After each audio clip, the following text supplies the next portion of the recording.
Hi everybody, welcome. I'm just back for a quick video today. I wanted to go outside to make this, but it is just too hot out there.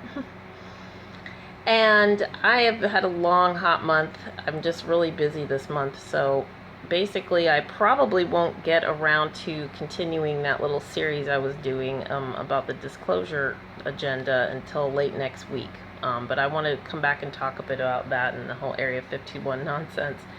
Today I just want to make a quick chat about this this neural link and the brain-computer interface that Elon Musk is talking about. And I did a video about that a year or two ago, so I'll just post the link to that below for those of you who haven't seen it. And in the video I was basically just making the point that I think that the brain-computer interface is not going to be viable for healthy people anytime soon, and there's a lot of problems with the whole idea of it. And there's people who are approaching it differently than Elon, like who are trying to use MRI technology and whatnot. But I still see problems with that.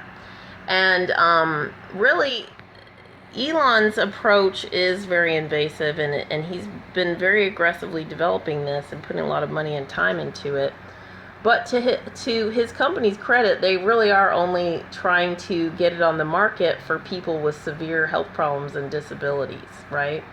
And I'm not totally against a person who's, totally paralyzed or who can't talk from, deciding to experiment on their own body to be able to interface better. Those people, I completely get it. And so Elon's whole approach of drilling little holes into the skull with lasers, and they're going to thread the neural lace into the skull and to interact with the neurons. And they've already done it to a monkey, apparently. And Elon claims that the monkey's brain communicated with the computer. And I believe it, but I feel sorry for the monkey. Actually, in fact, I want to take a little moment of silence right now for that monkey,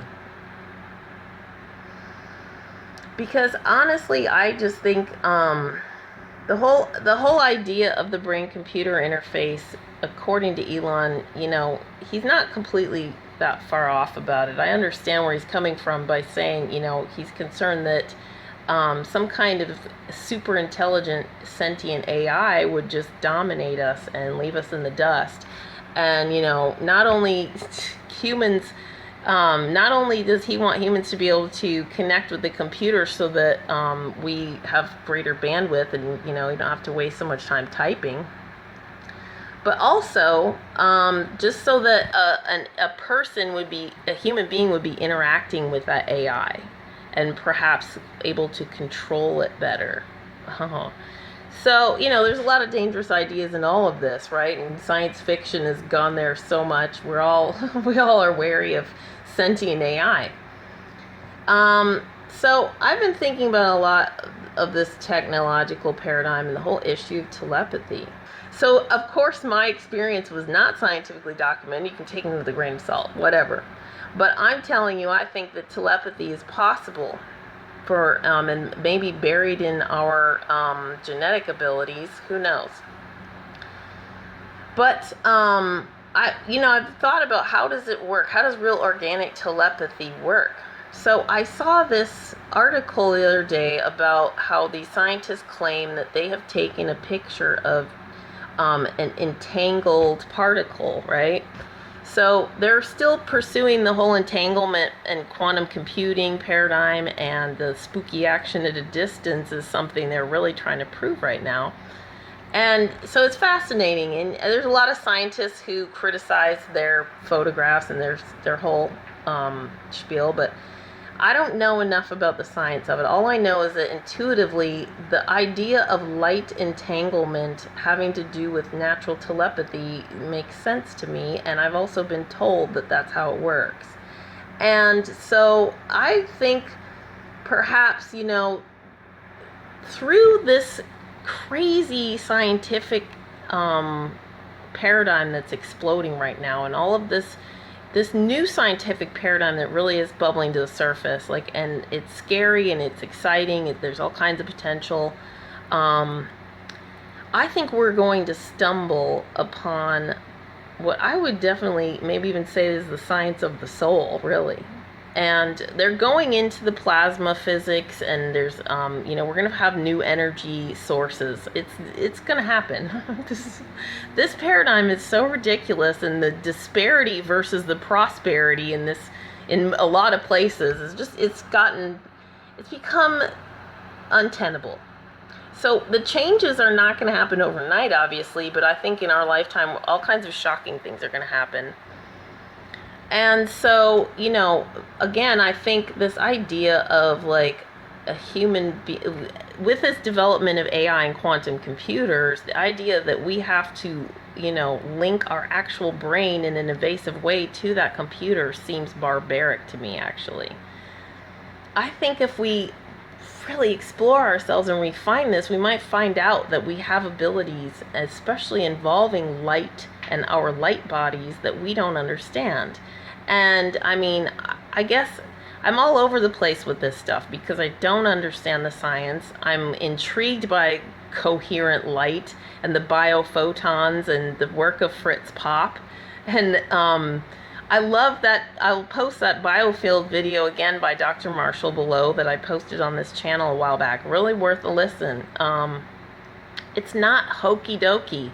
This actually is becoming a new science, and a lot of the people stuck in the old paradigm and the reductionist crap are being left in the dust, especially when it comes to health science. I mean, why do you think Hollywood is so effing healthy? They are so mentally screwed up and emotionally. They're such like living the worst kind of lifestyle in some cases, but their physiology is remarkable. I mean, these people have mastered epigenetic expression. Who's Hollywood going to for their health? Have you looked into it? Because I have. And I sure as hell am using a lot of the same things they do. Because they know their people are invested in keeping them healthy. I mean, that's their whole bread and butter. That's their career. It's because they understand the science of the meridians and the biofield. And the fact that we are bodies of light interacting with basically influencing the dense material of our body, right? So light entanglement having to do with telepathy between people and the interaction of our light bodies is like, I don't think that's far-fetched at all, right? And I really feel like a lot of this is what's been suppressed. I think there's people out there that actually are doing some experiments in science that we just aren't hearing about quite yet. And maybe as all of this starts to unfold, and like the whole UFO thing, I mean, there's a reason the Navy's showing us those UFOs. If like, what is that technology and how can we get our hands on it? Right? Oh boy, I have a doozy of a video coming up next about all that. So this kind of just is like me preliminary thinking, brain farting about this. I mean, what if, like these quantum computers, what if we could interact with them in a way that was not invasive and that wasn't dangerous to us? And actually these, I don't know. I'm thinking because I've had some real weird experiences in my life, and I realize I look like a science fiction nutter on YouTube. So, but here we go.